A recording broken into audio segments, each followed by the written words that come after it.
قال أمير المؤمنين والله هذه صعقة من أمير المؤمنين، هاي الكلمة بس هذا احسبها، بس هذا الكلام من أمير المؤمنين قبله.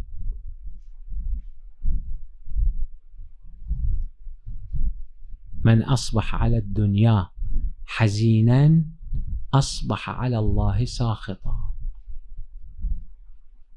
إذا حزنت على دنيا ولو ما قلت شيء، ولو ما اشتكيت لله،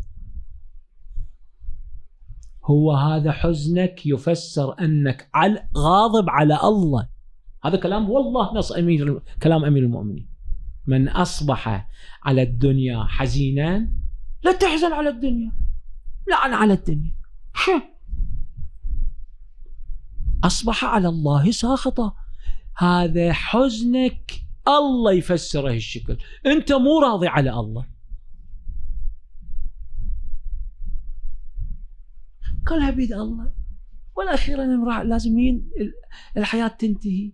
آبائنا كانوا بهالحياة وكانوا يمشون مثل ما نمشي، وكانوا يعيشون مثل ما نعيش. الآن كل واحد منهم في 60 سنة 100 سنة 500 سنة تحت الأرض.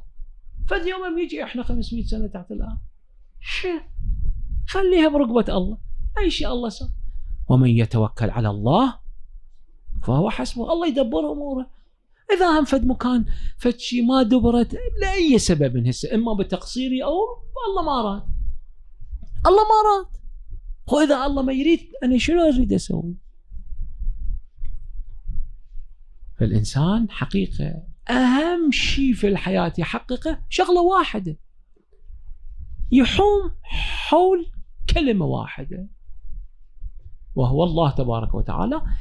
أنهي حديثي بفد تنبيه جدا مهم، وهو الله قال تبارك وتعالى إذا تريد تجيب صوبي روح عن طريق محمد وآل محمد.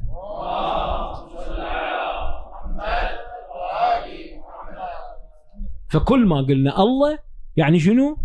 يعني عن طريق محمد وآل محمد.